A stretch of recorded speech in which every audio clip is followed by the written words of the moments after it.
Salut les amis, c'est Kenda et on se retrouve aujourd'hui pour le montage du numéro 98 ainsi que du numéro 99. Mais bon, on va commencer d'abord par le 98 et on voit que ça y est, on va faire le phare arrière, enfin le feu, tout l'ensemble même du pare-choc arrière.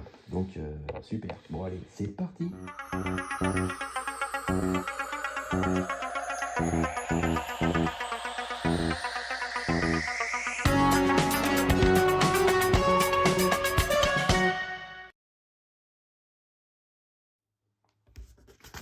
Alors, de toute façon, ça va être des numéros assez rapides, mais peut-être pas, hein, parce qu'en fait, on voit qu'il y a du câblage. Donc, c'est le feu arrière, voilà, tout simplement.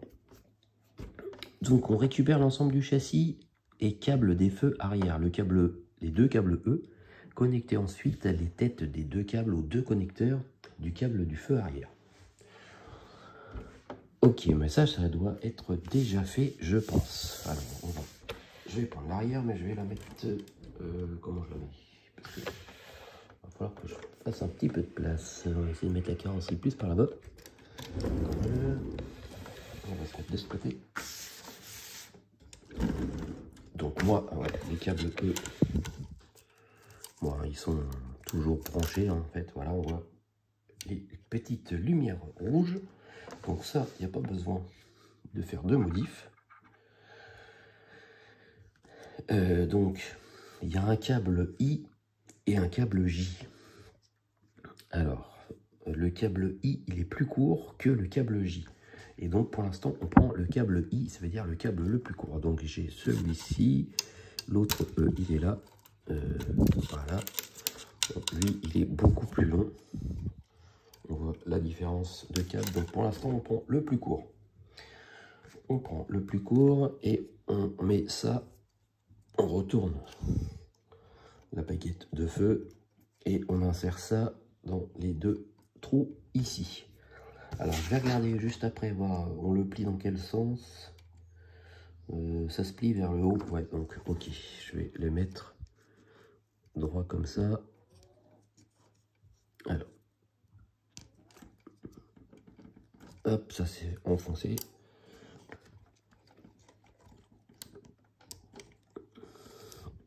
Hop, encore un petit peu. Voilà, donc ça c'est fixé. Ensuite forcément on fait pareil avec l'autre câble E. On met les deux autres LED. Alors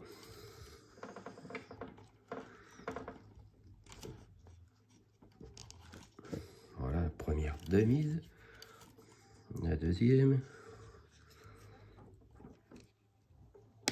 Hop, voilà, impeccable.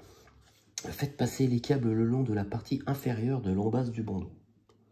Ok, donc ça veut dire en bas.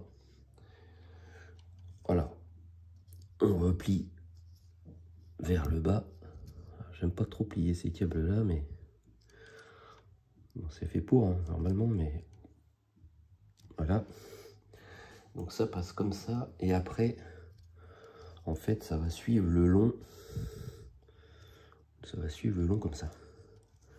Donc il va y avoir ces câbles qui vont faire comme ça, et celui-ci qui va faire comme ça. Moi j'ai bien l'impression que je vais débrancher ça. Par contre, j'espère que je vais pas me tromper. En même temps, vraiment c'est la même sortie. Voilà. J'enlève ça, ça va être plus pratique. Donc on fait courir les câbles et en fait on a eu des petits autocollants que voici pour permettre de fixer, voilà, les câbles. Alors on va commencer par le plus long. Bon là ça va bien coller parce que c'est vraiment une surface bien plate. C'est pas comme d'habitude où c'est des surfaces un peu irrégulières et en fait ça tient jamais. Sauf que je vais essayer de les remettre un peu plus vers le milieu parce que sinon mon scotch ne va pas tenir. Donc on met un scotch ici, à peu près quoi. Voilà. Après, apparemment, on en met un ici, donc là ça va peut-être moins bien coller, et après sur l'autre aussi. Mais je préfère sur les faces plates, mais là, il n'y a pas. Alors, le deuxième scotch. Alors, on va essayer de mettre ça bien plat. Comme ça à peu près quoi.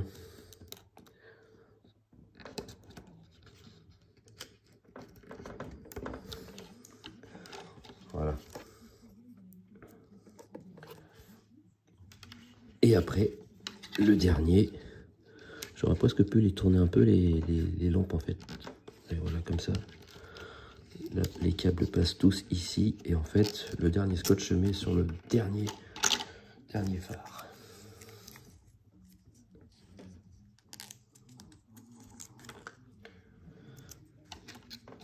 Non, ça va moins bien tenir, c'est sûr et certain. Ça se voit tout de suite. En espérant que ça soit fixé rapidement. Bon, ben voilà, hein, et c'est déjà fini pour ce numéro. On voit que c'est une illusion, en fait. Hein. Ici, il n'y a pas d'ampoule rouge et tout va s'éclairer en rouge. Mais c'est vrai que ils auraient peut-être pu mettre aussi des ampoules à cet endroit-là. Bon, ben voilà, c'est déjà fini pour ce numéro 98. C'est vraiment des numéros hyper rapides. Donc, maintenant, pour le 99, vous allez le reconnaître tout de suite, c'est le fameux pare-choc. Bon, bah super. Allez, je déballe ça. Donc, voici le fameux pare-choc. Hein. Bon, c'est une pièce en plastique. On a ici une petite pièce en plastique. C'est une lumière, c'est peut-être pour éclairer la plaque, je ne sais pas. Alors, donc on a le pare-choc arrière, on a l'embase de feu de plaque d'immatriculation. Voilà, c'est bien ce qui me semble. Ok. Donc déconnecter la tête du câble 43LP du connecteur 43MP. Donc ok, on détache le câble P. Le câble P, le voici. Donc je le détache. Tac. Voilà. Et ensuite on l'insère justement dans le trou central arrière de l'embase de l'éclairage de plaque. Ok, donc j'essaye de regarder dans quel sens ça va, mais normalement, voilà, normalement on l'insère, voilà, côté intérieur. Bon, ça c'est pas trop compliqué. Ah oui, ça tient. Ouais. Il n'y a pas besoin de forcer pour l'enfoncer celui-là. Alors ensuite on positionne les deux trous situés aux extrémités de l'embase de l'éclairage de plaque sur les deux ergots situés sur la partie supérieure interne du pare-choc, fixés en base au pare-choc avec deux vis BP. Donc on retourne, on voit ici les deux ergots, ici les deux trous, et voilà, en fait on met ça comme ça. Non, c'est pas comme ça, je mets ça à l'envers.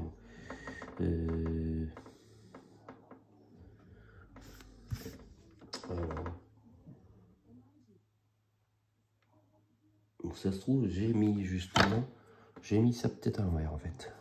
C'est pas super bien expliqué. Oui, je pense que c'est plutôt comme ça. Donc en fait, la lampe on la met comme ceci. Après, on met le côté un peu biseauté vers le bas pour que forcément ça éclaire la plaque. Après, on insère ça comme ceci et on met les deux vis BP. Bon voilà, ça y est. L'embase est fixée avec les deux vis BP. Faites passer le câble le long de l'intérieur du pare-choc jusqu'à ce que l'extrémité du câble soit retenue entre les deux ergots du côté gauche du pare-choc. Pour compléter le montage, fixez le câble à l'intérieur du pare-choc à l'aide d'une bande adhésive. Ok, donc on prend le câble. Alors j'aurais peut-être dû mettre la LED, j'aurais peut-être dû la tourner, du coup je ne sais pas si je peux maintenant. Ouais, je l'ai tourné un petit peu pour qu'elle aille de ce côté. Alors ils disent à gauche, mais forcément là c'est du côté droit, mais quand on retourne c'est bien à gauche. Hein. Et on la fait passer, voilà, entre les deux ergots qu'il y a ici. Bon, ça c'est pas compliqué, on fait comme ça. Pour l'instant on sort ça un peu n'importe comment, mais je pense que ça va se sortir comme ça. Et on fixe une bande adhésive à peu près ici au milieu du pare-choc. Ma bande adhésive est ici.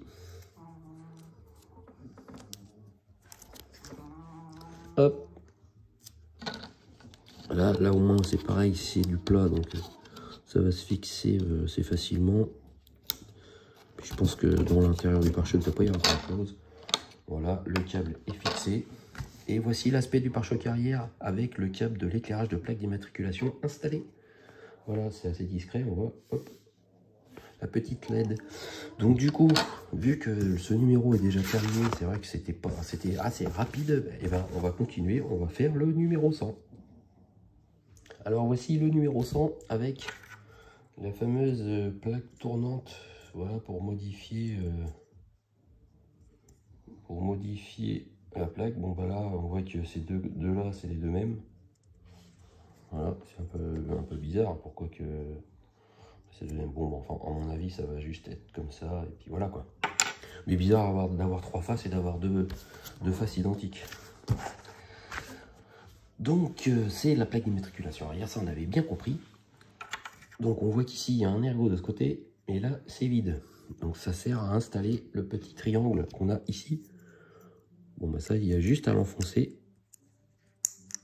Alors voilà, il y avait un petit truc pour que ça permette de le maintenir, voilà. Donc ça, pourquoi pas avoir fait une pièce déjà avec tout ça d'intégrer. Je pense que c'est histoire qu'on fasse un montage, mais c'est un peu de la gnognotte leur truc. Bon, ensuite on installe les ergots des côtés de la plaque sur les deux languettes situées au centre face interne du pare-choc arrière, ici et ici. Je vais mettre la lumière, ça va être plus simple. Voilà, on voit mieux. Alors, notez que l'ergot de droite doit être positionné sur la patte de droite et l'ergot de support gauche sur la patte de gauche. En fin de compte, le côté bleu, voilà, ici, il se met à gauche en regardant comme ça l'intérieur interne du pare-choc et le côté noir ici. Voilà, bon, ça tient tout seul. Et en fait, si on retourne, voilà, c'est bien à l'endroit. Voilà. Donc, et à mon avis, après on fixe juste les deux pattes et c'est terminé. Positionnez l'une des fixations sur les deux ergots du côté droit et fixez-la avec deux vis BP. Montez la deuxième fixation sur les deux ergots du côté gauche du pare-choc et fixez-la avec les vis BP. Pour finir, vérifiez que la plaque d'immatriculation arrière peut tourner aisément afin de sélectionner l'option souhaitée. Ok, donc comme j'avais bien compris, on met ces petites fixations ici. Alors notez que voilà, il y a une petite cale à moitié, voilà, donc ça se met bien vers le bas pour que ça appuie bien, je pense, sur les ergots. Alors je fixe les deux pattes et on se retrouve juste après. Bon, ça y est, c'est installé. Donc voilà, bon, on voit que ça tourne. Hein. Et du coup, voilà ce que ça donne. Le pare-choc, ça fait sympa. Mais voici l'aspect de la plaque d'immatriculation rotative montée sur le pare-choc arrière. Et c'est terminé encore pour ce numéro. Donc c'est vraiment des tout petits numéros. Ben, on va continuer sur notre lancée. On va prendre le numéro 101. C'est parti.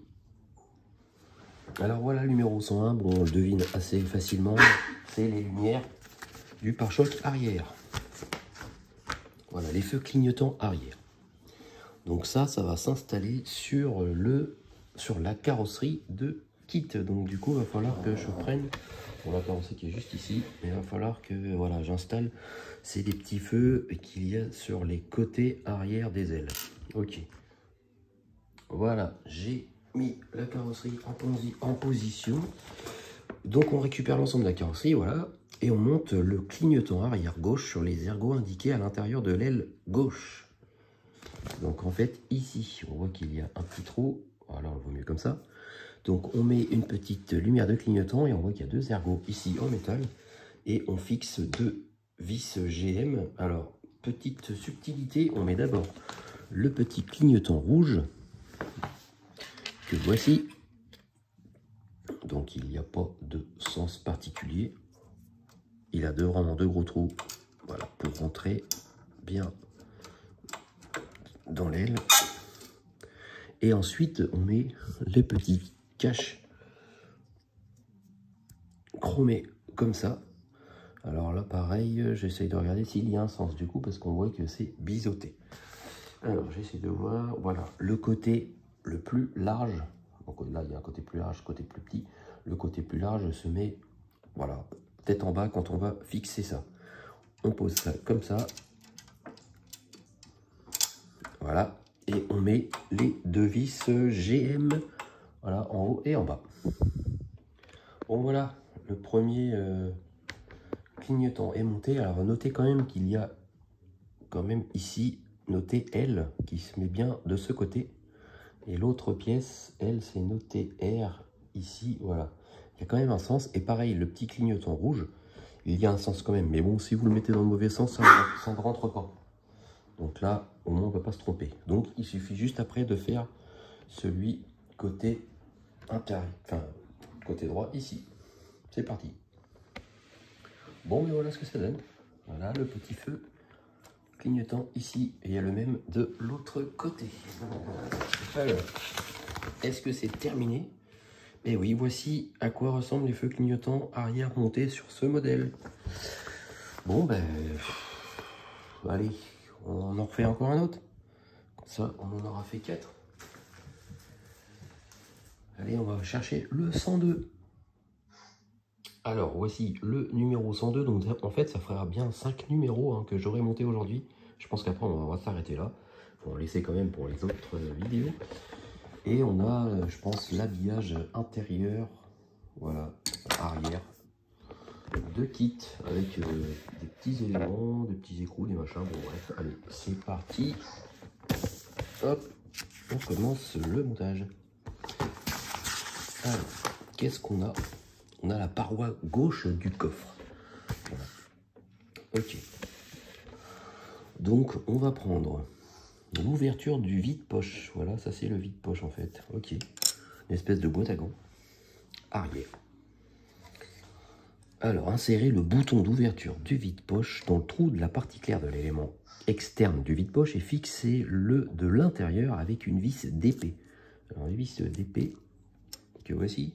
Alors, on prend le petit, voilà, le petit bouton. Voilà, petit bouton. Alors, on voit qu'il a un sens, hein, il n'est pas tout à fait rond exprès. Et ici aussi, il y a le petit plat là qui permet de le mettre d'un sens, mais c'est surtout pour le permettre de ne pas tourner quand on va mettre la vis. Parce que sinon, pour visser ça, alors que ça tourne, ça aurait été un peu galère. Voilà. Et on va mettre une vis d'épée.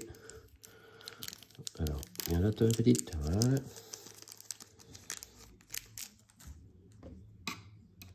Tac. Donc le bouton il tient à peu près tout seul, c'est ça qui est bien. On met la vis d'épée. Moi je pense qu'il faut pas. Ouais, voilà. En fait le bouton il tourne. Il faut essayer de bien appuyer derrière. Voilà. J'ai bien appuyé derrière pour pas que ça. Pour bien que ça s'enfonce et pas que ça tourne. Ok, donc voilà ce que ça donne avec la vis d'épée d'installer.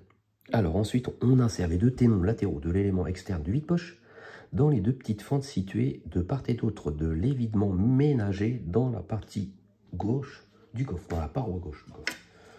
Donc en fait, dans les deux petites fentes situées de part et d'autre, il n'y a pas de deux petites fentes. Ah ouais, ouais, d'accord. Alors merci à la lumière, on voit ici vraiment les deux petites fentes, mais elles sont vraiment voilà, très petites. Donc les deux petits tenons vont là-dedans. Ah oui, ok, et ça tient grâce au petit bouton qui est ici. Alors une fois que ça c'est fait, on insère, ça c'est l'intérieur du vide-poche. C'est quand même bien foutu, hein, ça veut dire qu'il va y avoir des petites ouvertures, on va pouvoir mettre des petites choses dedans. Et en fait, on fixe ça avec les deux vis BP. Deux vis BP avec les deux petites tiges là sur les côtés. Et en fait, on voit que la troisième, c'est celle du bas. Donc on met ça comme ça. Voilà, bon, rien de bien compliqué. Et on met les deux vis BP ici et ici. Alors juste avant de fixer ça, bien sûr, on fixe cette partie-là. Voilà, en fait, quand je l'avais mal mise. Il faut que ça puisse s'ouvrir forcément de l'extérieur. Donc on la met pas à l'intérieur comme j'ai fait, comme ceci, sinon ça peut pas s'ouvrir. On la passe à l'intérieur, voilà, à l'extérieur.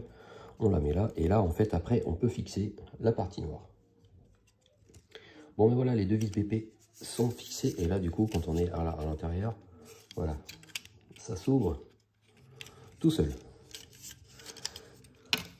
Donc ensuite, on va fixer la troisième vis ici, une vis BP également. Alors pourquoi pas nous avoir dit de fixer déjà les 3 vis? C'est histoire de rajouter des étapes, je pense. Allez, on met la vis BP.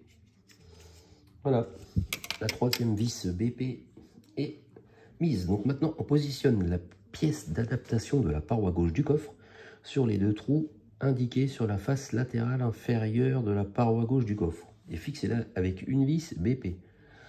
Donc ça, on retourne. Même pas, on retourne pas, non, du coup.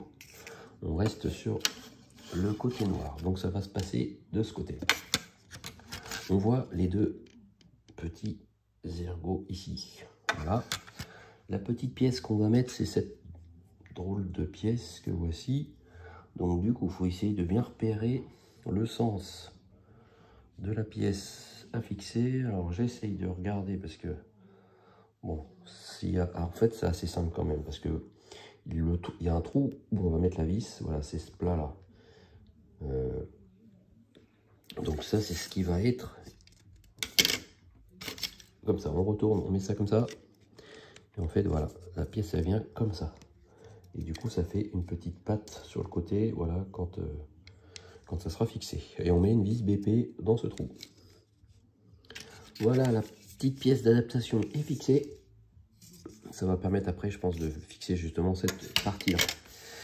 Et ensuite, pour compléter l'assemblage, insérez les 2 ergots de l'élément inférieur de la paroi gauche du coffre dans les 2 trous de l'élément en saillie de la paroi gauche du coffre. Donc c'est cette petite pièce bizarre, on dirait un petit couteau. Et en fait, on voit qu'il y a vraiment deux tout petits ergots. Voilà. Et ici, il y a 2 petits trous. Voilà. Et en fait, il y a juste qu'à enfoncer ça, il n'y a pas de vis à mettre.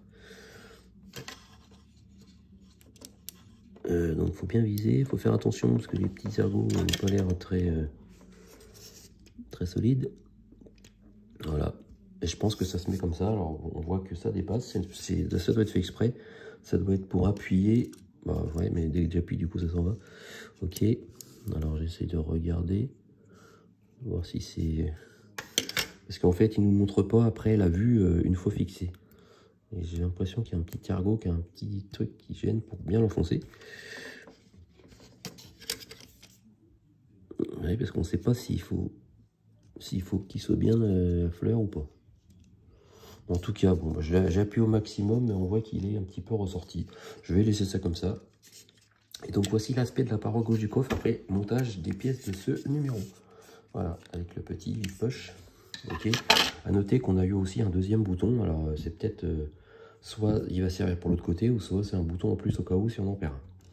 Donc mettez-le de côté, on ne sait jamais. Et voilà, c'est terminé pour ce gros numéro de 5.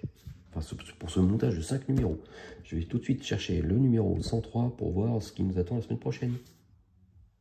Alors, voici le numéro 103 et les pièces qui vont avec ce numéro. C'est ça, bon, bah, une ceinture, une barre, une pièce blanche. Je vois pas trop ce que ça peut être. Une pièce blanche, donc dans le kit, je savais pas qu'il y avait du blanc. Mais bon, bref, c'est peut-être pas une pièce qui se voit. Voilà ce qu'on a à monter. Bon, bah, ça va peut-être être du rapide. De toute façon, je pense que je ferai minimum 2 numéros, donc le 103 et le 104.